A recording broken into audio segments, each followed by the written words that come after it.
do whatever you need to do. Hi, everyone. I'm so glad you could join us. My name is Sasha Raskin-Yin. As I said, I'm the executive director of Amplifier, powered by Jewish Federations of North America. And I'm joined here by Dara. Dara, do you want to say hi? Hi, everyone. Thanks for joining us. I'm Dara Purcell. I'm the director at Amplifier. And none of this would be possible without Dara. And she's here to been and send her a question in the chat if you need to. If you do have questions throughout this workshop, I'll try to keep an eye on the chat so you can post them there.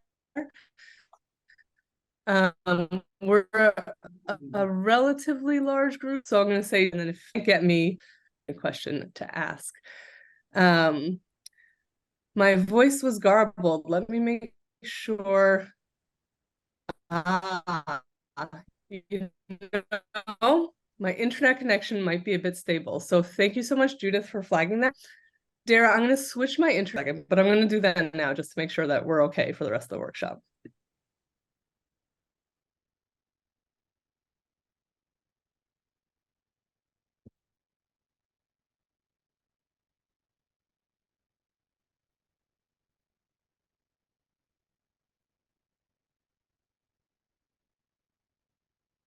Okay, am I back? Great. Okay.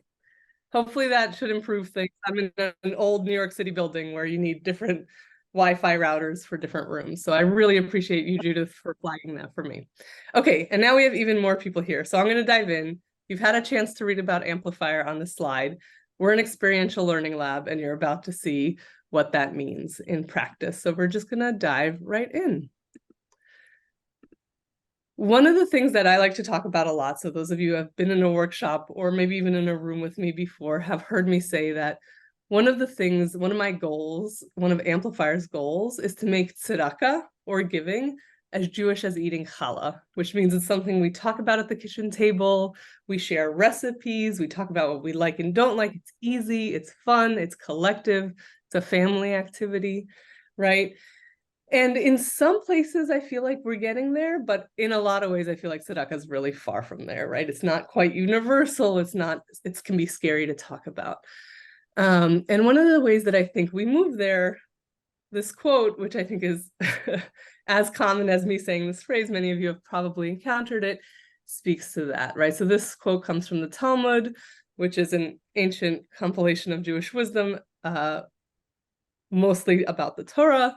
And like most Jewish stories, it's about rabbis arguing, right? So there's a bunch of rabbis in Lod, and they are arguing about which is greater, study or action. And Rabbi Tarfon says action is greater, and Rabbi Akiva says study is greater. And then they all get into it, and they decide study is greater because it leads to action, right? I'm sure many of you have encountered this in many places. To me, giving is a form of action, right? And in working with our donors, with our communities, with our friends, with our family, with our giving circles, part of how we move into that action is by learning together, by engaging in conversation, by exploring our values, by studying Jewish wisdom, by getting into it, right? And having that lead us towards action. And so that's a big part of Amplifier's work. It's creating the resources that you all need as leaders and professionals to incorporate study and learning about giving and conversation about giving and action around giving.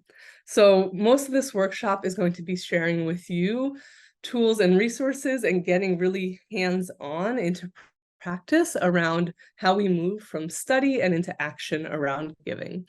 So this is a bit of our agenda. We'll be together for an hour, or at this point, 50 minutes, about how to start the conversation about giving, how to deepen those conversations, how to incorporate Jewish learning, and that's the point where we'll have some breakout groups, and then how we can actually move that into giving. So tools for giving together, and then how you can incorporate that into your work and your communities at home. Okay, so let's get a sense of who is in the room.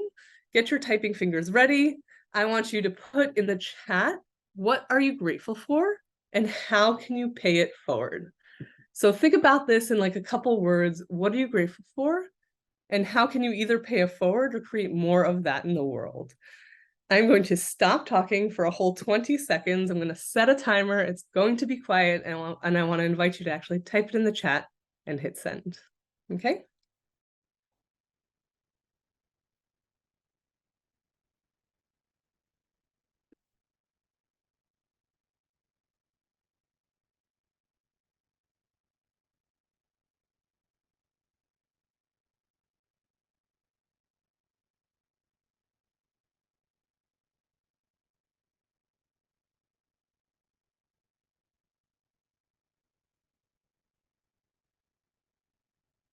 Okay, the answers are starting to come in, and I'll start reading them, but keep typing them and keep sending them. Grateful for true friends, and showing others friendship is a way to pay that forward. Absolutely. Grateful for health and safety. Absolutely. And maybe we can pay that forward with like organizations that focus on health and safety. Grateful for each day alive. Grateful for community and welcoming others graciously. Grateful for Jewish community and paying it forward by being an integral part of a community, right? So your leadership, your time. Grateful for kindness and practicing day-to-day interactions, right? How you show up in the world. This is amazing. I'm going to skip a few, so I'm sorry if I skip yours, and I'll come back and read them later. Grateful for being Jewish, for your family, for friends and community. You can pay it forward by creating opportunity for engagement, support from friends and family during times of change. Absolutely. One of the things that I love to see in this is that there's a lot of gratitude, sometimes for similar things, and then totally different interpretations on how to pay it forward, right? On actions, on showing up, on where to donate, right? That there are multiple ways to support a single action of gratitude, and lots of ways that we can show up in the world, lots of ways we can be grateful. Keep the answers coming. I love to see this, and I'm going to show you where these questions come from. So these questions come from our newly designed holiday card. This is literally just a postcard. I'm like holding it up on the screen as well. It's just like a 2-page postcard. That's an invitation to have a conversation around your holiday table. There's a menorah on here, so it speaks to Hanukkah, but I also think, obviously, with the question being, what are you grateful for, that it speaks to Thanksgiving as well, because this is a practice that many of you may already be doing around your Thanksgiving table, right? Where you go around and you ask, what are you grateful for, right? And this little tiny card came from a much more robust guide that we created in partnership with the Jewish Future Pledge at this point, I think 3 years ago. That was a family conversation about giving. And this is an in-depth, hour-and-a-half long conversation about Jewish wisdom, about values, right? That walks families through this study into action. What does Jewish giving look like in practice to you? And then where can you give, either as individuals around a table or together, right? And this resource we've shared widely. You'll have access to this. You can look through it. If it's right for you, your families, your constituencies, reach out to us. We're happy to help you implement it. And the feedback we got from this, most of all, was this is great, this is scary, how can I make it easy, right? And the way to make it easy is to build out a practice that you're probably already doing, and to make it about giving, right? Make this conversation about gratitude also a conversation about giving, right? And if you're the one leading the table conversation, you can make the how can I pay it forward an answer that's about giving, right? I can pay it forward by donating to XYZ organization, which creates more, right? That creates community gathering spaces, right? If I'm grateful for community, I can pay it forward by donating to my JCC, which helps gather community, creates community space for those who otherwise may not have access to it, right? Something like that. And that sets the tone for the conversation around the table. It's also really helpful for Hanukkah, where you can have more intimate versions of that conversation, right? With 1 or 2 generations instead of around a big table where you might be debating all sorts of things at Thanksgiving. You'll see there's one more question here, and we'll get into this one as well. As I'm talking, please do feel free to put questions in the chat. Otherwise, it'll just be a monologue. So any questions about this before I move on a little bit? And you can also like raise your hand. You can use the Zoom like hand raise feature. I'll see that. Okay. Great. So let's get back to the PowerPoint. And I'm sorry that I'm going to be looking every which way. I have a second monitor here and I have to look at it from time to time. But let's get into a deeper conversation, because I think that's a good way for us to learn more about who's in the room and more about how we can deepen these conversations beyond just like what's meaningful to you, what are you grateful for. So go ahead and go to menti.com. This is easier to do on your phone, actually. So if your phone is nearby, and you can pull up the browser and just go to menti.com and enter the code 44373311. It's also on your screen. Or you can go to open another browser link on your computer. And Dara has put a direct link in the chat. So if you want to just click a direct link in the chat, that'll take you to the Menti. I'm going to have you fill out all 4 questions in there on your own time. And if you're having technical difficulties, you can ask. And David, I'll get to your question in a minute. That's a great question. Let's see. And Judith, thank you about the holiday. The holiday season is totally like secular and Christian adjacent American language. And you're right, our holiday season passed. So yeah, here I'm talking about specifically Hanukkah and Thanksgiving. Yep. I'm sufficiently Americanized that I just default to that often. Okay, so keep the answers coming in, and if you're having technical difficulties with the Menti, go ahead and ask. Yes, the answers will often only let you pick one. We're trying to limit the responses. And I'm going to give you about 2 minutes. I've set 2 minutes on my timer. I'm going to give you about 2 minutes to go through on your own time, and then we'll look at them all together.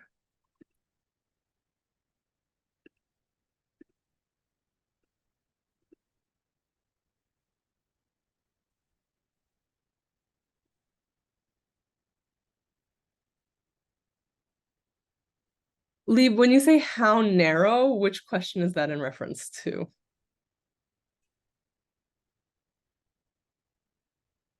Community is fully self-defined, the first one.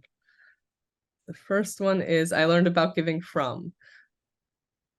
Just what it's really self-defined, like whatever feels like the right answer for you. If it's like way too hard, you can skip it. You learn from everyone. I love it. That's really beautiful. And you keep learning, I'm sure.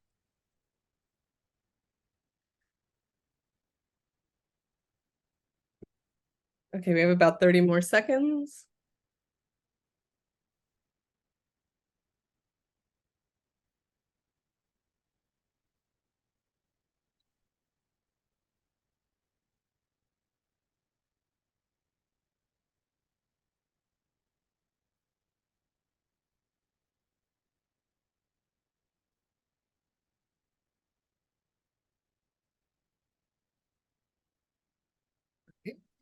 For those who just hopped in, we're in the Menti here, but I'm going to share my screen so you'll see the results. If you want to go ahead and put in your answers, you're welcome to. But if you want to just wait and see the answers, that works too. David asked a question about the cards and what if your organization doesn't have a large mailing list, does it still work?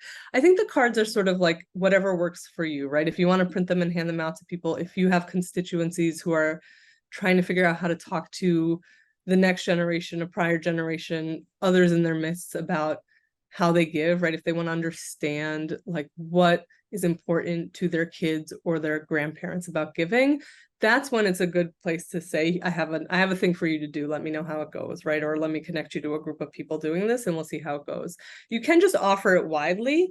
But I think it's more interesting to do it in sort of close community, and happy to talk more about that at some point. We also actually sent the cards with a nice happy holidays note to our committee members, sent them a couple to use at their holiday tables. So if you have boards or committees, it's a nice touch point to give them something that's content driven around your organization, but also just a nice holiday card. Thanks, Dara. Okay, so let's dive into these Giving Panorama responses. So these questions come from our Giving Panorama activity. And the first question I learned about giving from, and this is often what we see when we do this. We've done this with board members, with professionals, with college students, with a huge range of audiences. And it is true that most people learn about giving from family. I'm often like a lone stand aside with the media. That's like where I learned about it, from NPR. But people learn from all over. Let's see. I love when these just pop up. And this was I give when. So I give when I'm asked. That's by far the biggest answer here. I love to see that. When you're inspired, this may not be the best prompt for a word cloud I now see, because like I is the most common word, but when I'm inspired is a big one. When I care, when there's a cause I care about, passion, when the moment strikes. It's December. That's the truth for me. I give it a calendar year end. It just ties me to like a metronome. Many people give around other holidays or in memory of someone who's passed. Absolutely. Thank you. And then I typically give two. We really see my broader community as the bigger one here. And this one is tough because we actually probably all define community as different things here, right? This might be your local like community geographically, it might be the Jewish world, it might extend beyond that, right? So we don't know what people meant here, but you can see it's an interesting divide. And this is generally how we see this one play out in our responses. And it's interesting because you can then ask, what does this mean to you? How does it show up? Why is this a priority? Does it change based on what's going on, right? A question I asked recently when I did this at the FedPro Federation Professionals Conference was, has this response changed since October 7th, right? How is it changing? How does current events impact your giving? And then which Jewish values guide your giving? Oh, what a range. What a range in this room. This one always varies. It really varies widely. We really seem to have tikkun olam, chesed, kavod. Beautiful. Arivut. Love it. Love to see it. I believe that's the last one. Thank you all. So this comes from an activity called Giving Panorama. In person, these are posters. I'll show you the blank posters and then I'll show you what they look like filled out, where we hang them up around the room. They're like standard flip chart poster size, and people answer with dots and markers. We did a few of them: issues that drive my giving, values that drive my giving, when you give, where you learn from, where you give, and ways you give, right? Money, volunteering, serving on a board, raising awareness, fundraising, other.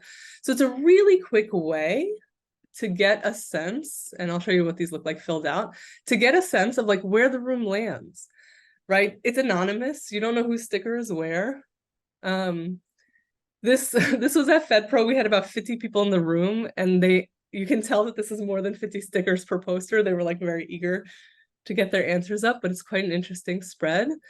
This was at the International Line of Judah conference. So this was like in a hallway. The conference was obviously about tzedakah and giving, but this was meant to foster conversations in hallway and passageway spaces about how and why we give, in a way that kept that conversation moving, right? Because often in the hallways, we're talking about something else, and this can really help deepen the conversation. And you can see people really were getting into it. We made this one Federation specific.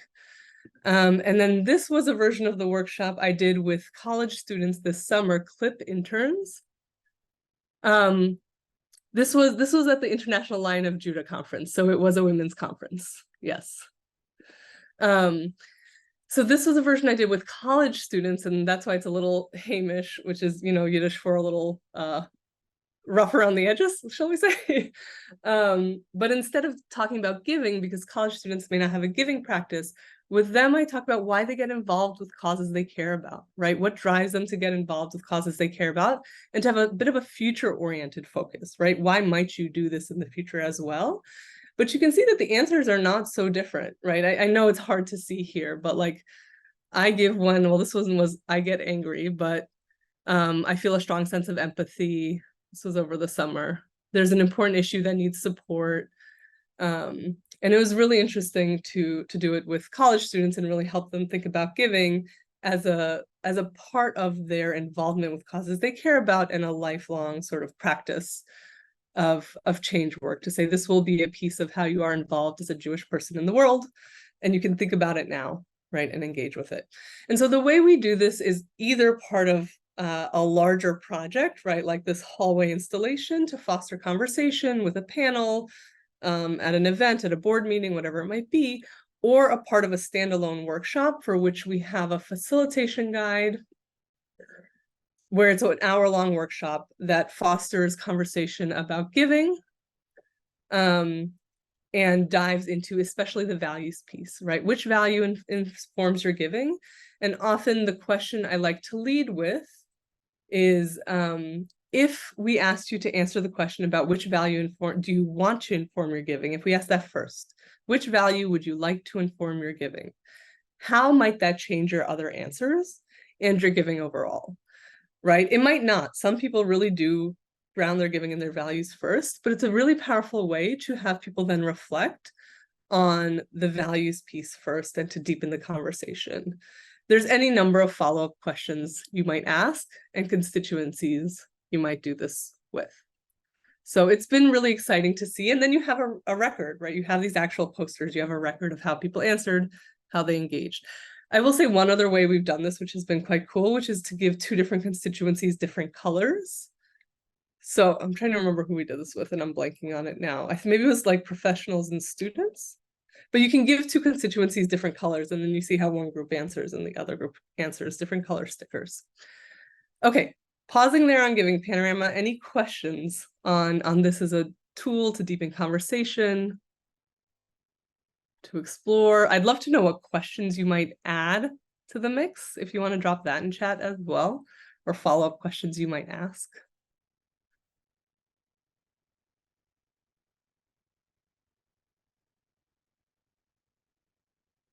Okay, feel free to drop them in. Oh, Alana, go ahead.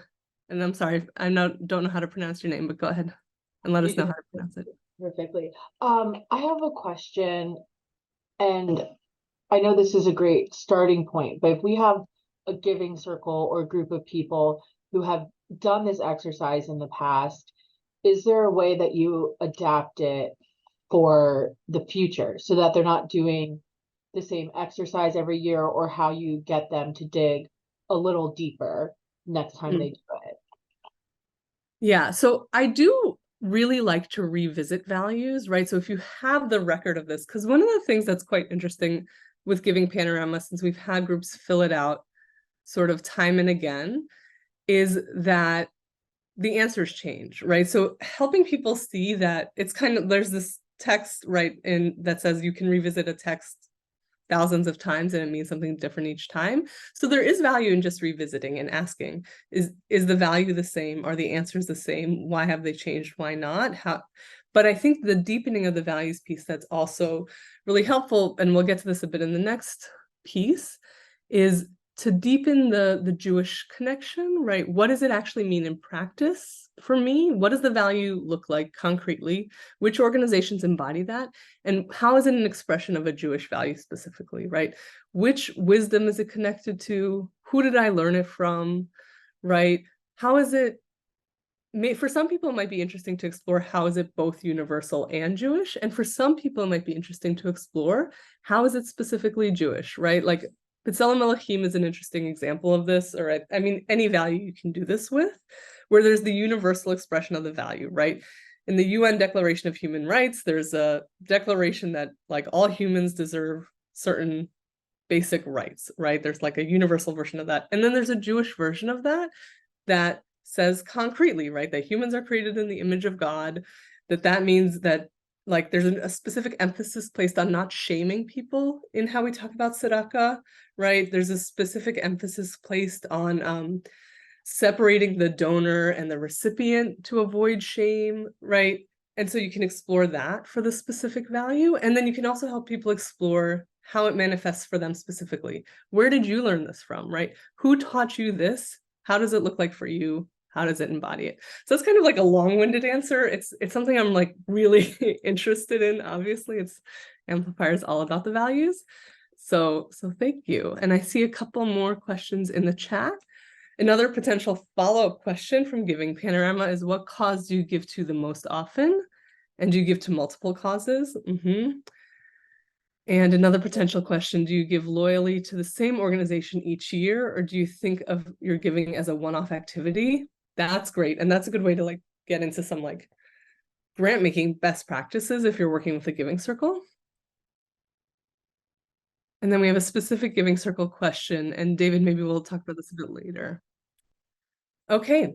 One thing I want to add, Sasha, I have a number of people, which is awesome, already thinking about how to use this and things that you have coming up. A few people mentioned programs you're doing for Hanukkah and would love to include this. So we have this as a PDF. We have print guidelines. You can print it locally and use it as soon as you print it, really. So we'll make sure you get all of that.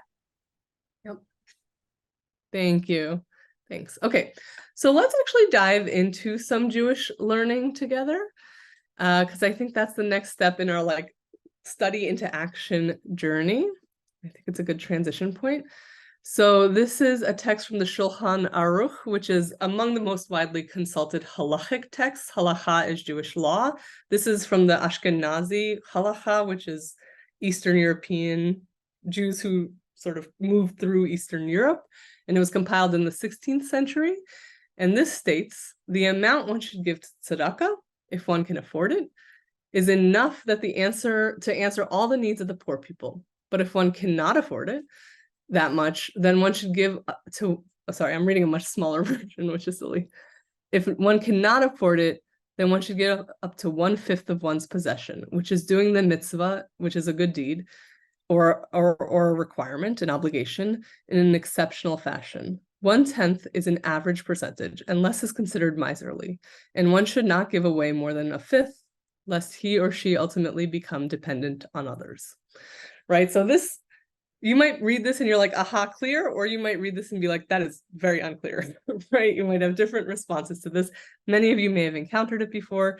Some of you may not have. I like to state outright, I am by no means an expert on Jewish text. I am not a rabbi. I'm not a scholar of halacha or any law for that matter. So I am encountering this text as an offering and something to learn from. And I'll give you an example from my own life. I don't think I encountered this text. I mean, I certainly didn't encounter it until my 30s, but I understand the concept that giving, sort of in the Jewish world, there was an expectation of around 10%. I learned from a teacher of mine in my early 20s, and I sort of tucked it away. And then when my husband and I were combining our finances, right as we were getting married, that was a moment where I was like, I'm not sure what to do. I know I want to be giving, and I know this thing from the Jewish world, 10%, I have it. And that gave me a really easy way. My husband is not Jewish. And that gave me a really easy way to say, like, I am going to do this, right? I'm going to aim for 10%. We may not get there. We're going to open a savings account. I am committed to this, right? And it just was an easy thing to lean on. I am not halachically observant either, which is probably the other important thing to state here. But it offered me an anchor, a tether, and ground to stand on, right? Confidence to say this, and just clarity, right? Ease, right? In this decision. And it did not mean by any means that I reached 10% or that I knew what 10% was, right? Pre-tax, post-tax, after food, before food, right? We don't know what it means necessarily, but it was much easier than having to decide for myself with my husband out of the blue what to do in that moment, right? So it was a very concrete and easier decision for me to make, rooted in a tradition that I had access to. I offer that to say that, like, text and Jewish wisdom can do different things in different people's lives, and sometimes it's very concrete, and sometimes it's more esoteric. In a minute, you're going to get into breakout groups of 4 or 5, and you're going to dig into this and what it might mean to you. I'm going to post these questions in the chat, and I'm going to say, if your instinct is like breakout groups, I'm leaving, please stay with us. If you can't be on camera right now, if you're eating lunch, cooking dinner, whatever it might be, feel free to keep doing that and just let your group know.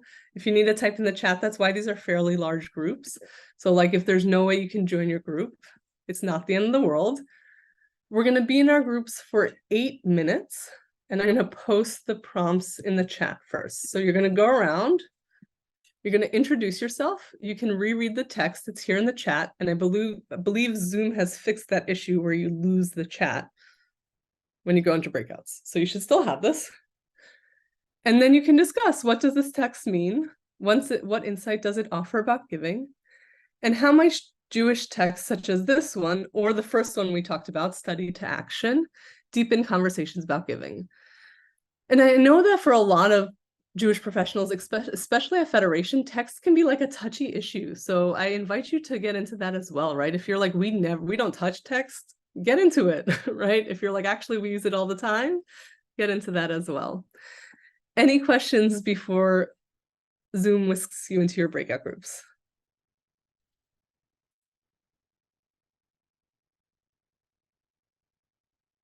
Okay, Dara, are we all set for breakout groups? Okay. You should have an invitation on your screen to join. Go ahead. So click accept, and we'll see you back soon.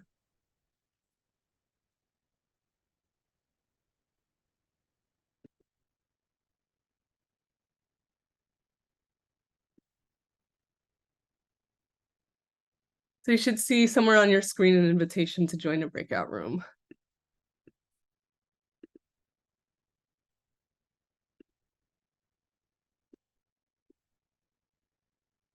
Welcome back, everyone.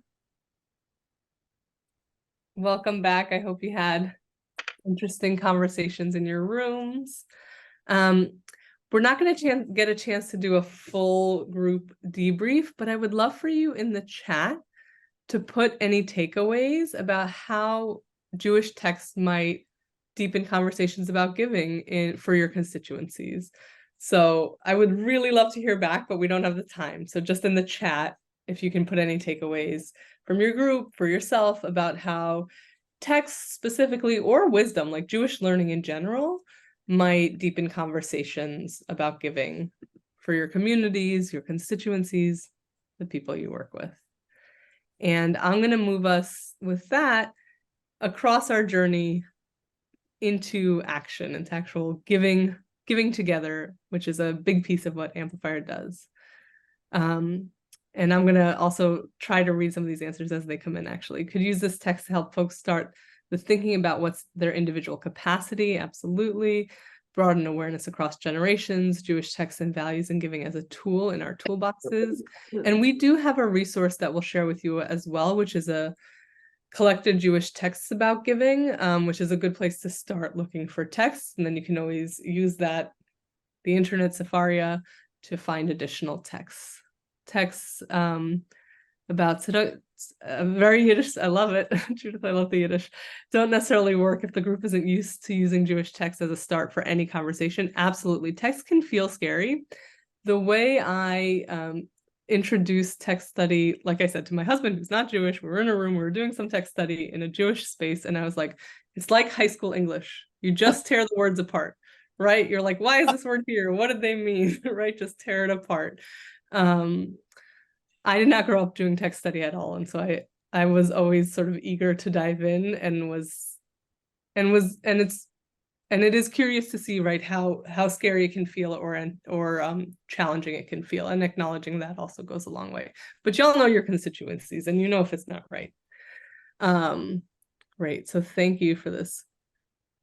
So I want to add one question that I think didn't mean to come directly to me, but did.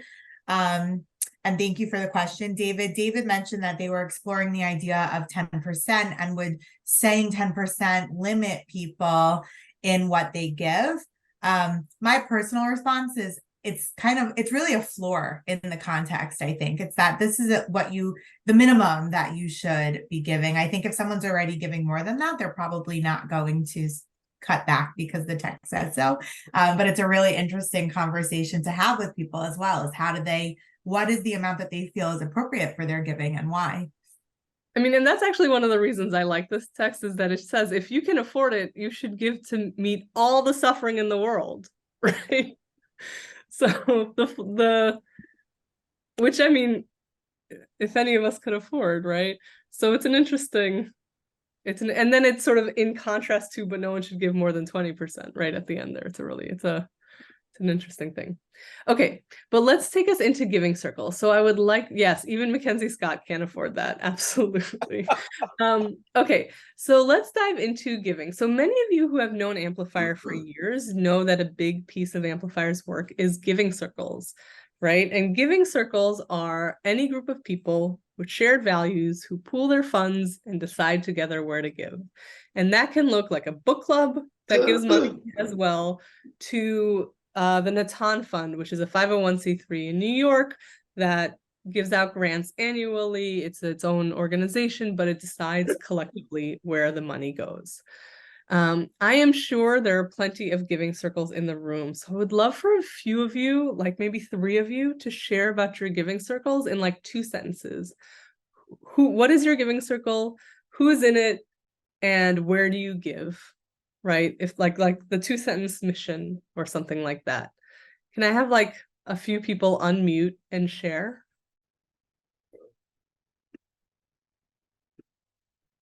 I'll share because you called me out. Perfect. Hi, Avery Robinson. I work at the Natan Fund, which Sasha just called out, and which actually incubated Amplifier years ago. And the Natan Fund is a giving circle with predominantly members from New York City. It started about 20 years ago. Most people were working in finance. Now we have a diversity of folks who generally identify as high earners. And they pool their charitable giving to invest in early stage Jewish nonprofits. And so we act almost as a small foundation. Thank you, Avery. Who else here has a giving circle or is a member of a giving circle and can share about yours? I'm a chair of one. Great, Tim, go ahead. Our group is Nadiv, Nadiv. We started in 2016, and really the mission was to bring the young generation. We operate under YAD as far as budgetary, so we're a giving circle under the YAD division of the Federation, and it really was to bring the younger groups in closer with UJFT, understand tzedakah and what how important that is. And I was I'm blended, I'm married in. So as you have a husband that is a Gentile as well. So it's interesting to see, but it really is there to help bring in. And last year we donated 8,000. So we don't have a nonprofit to where we grant out, but we go to UJFT and say, hey, what needs do the community have? And then we have these values discussions, very similar to what you just did for us, breakout groups. And then we decide where we quote grant the money. Last year we were at 8. We hope to be at 10 and then 15 and so on. So it's something we're growing and getting that 25 to 50-year-old involved more in the Federation and bring everyone closer together. I love it. Thank you. Young adults 25 to 50. I'll be young for a very long time. It's great. Katie, go ahead.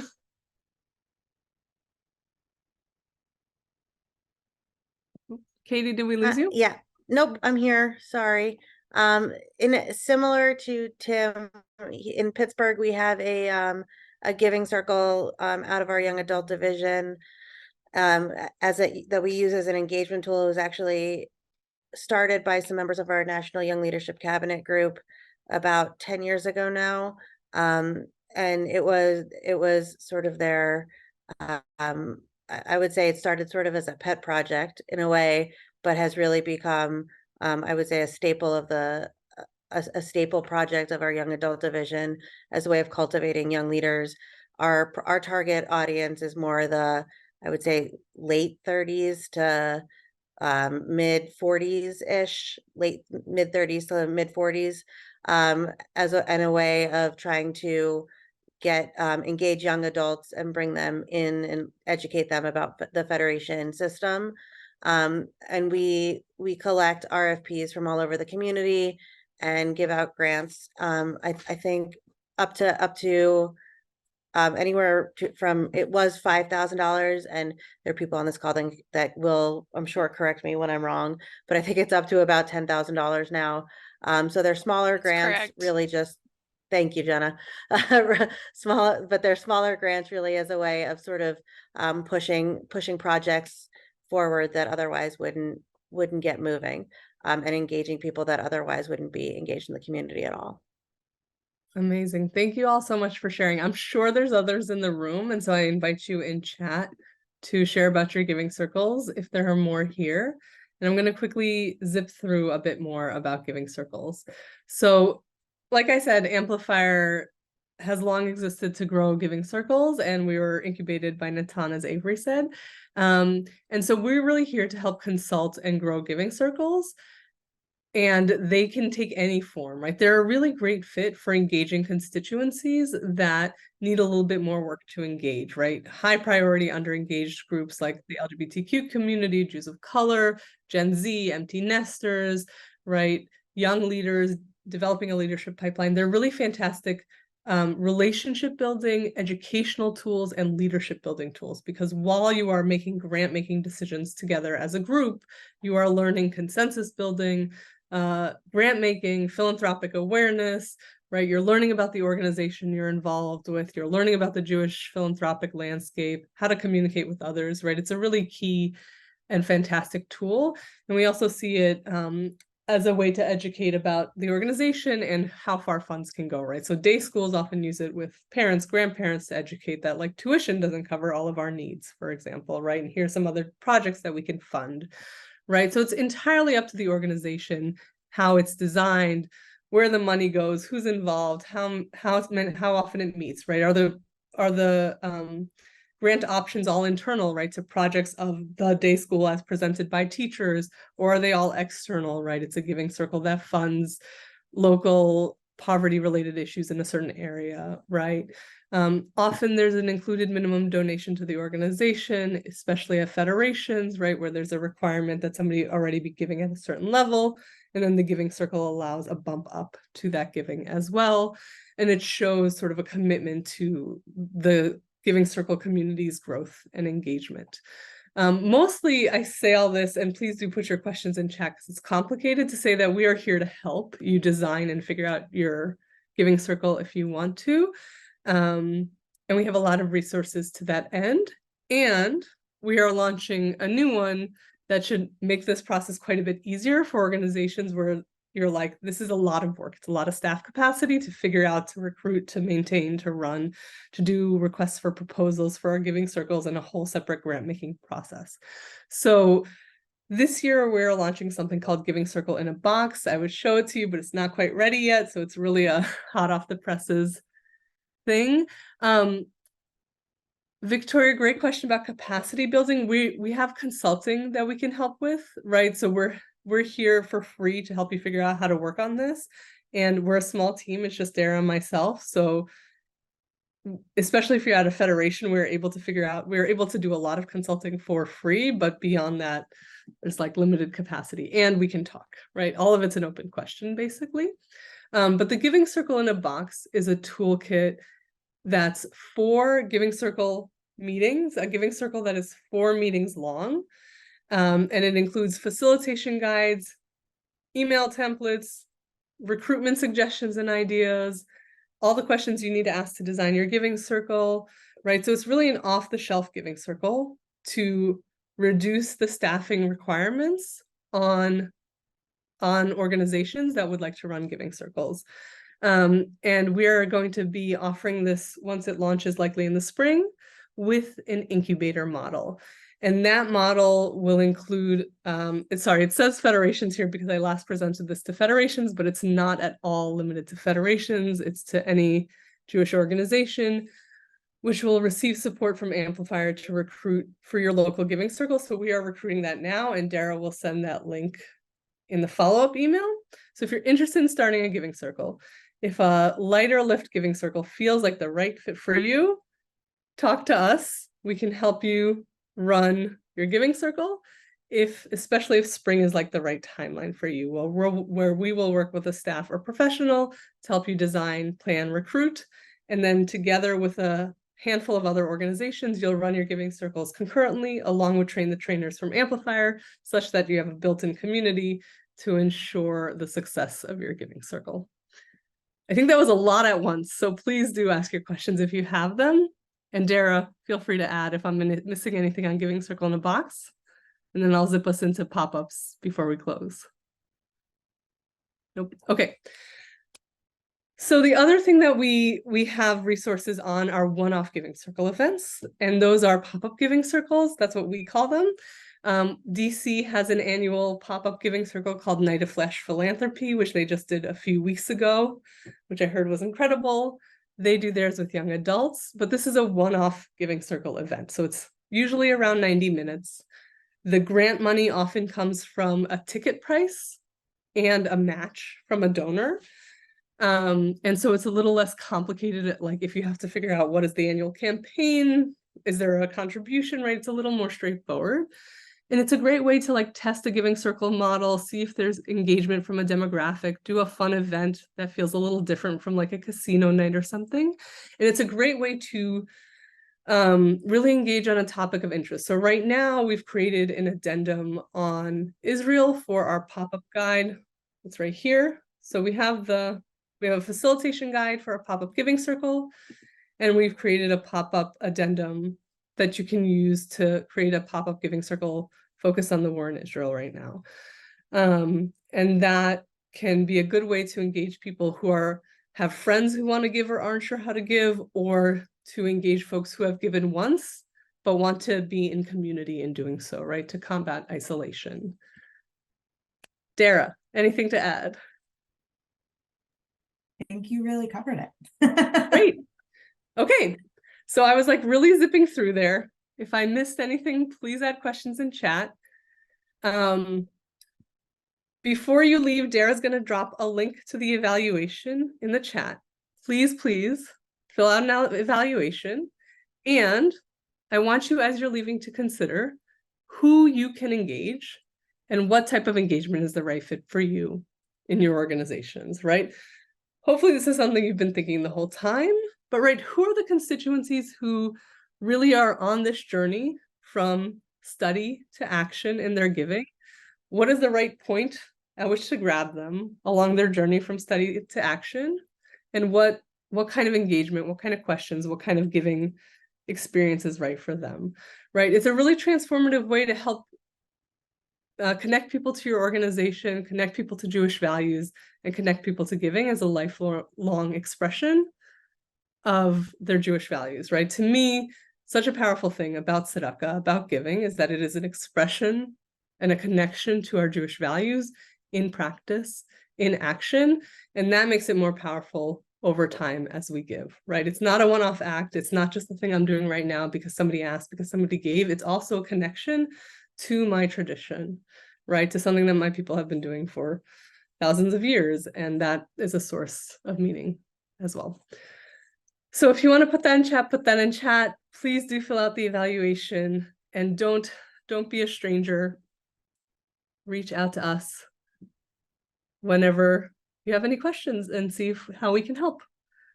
Okay, I'm going to end there. I've really been talking nonstop. We're going to stay on for a few more minutes if you want to unmute and ask any questions. And otherwise, we hope to see you soon. Thank you for joining. Thanks for filling out the evaluation.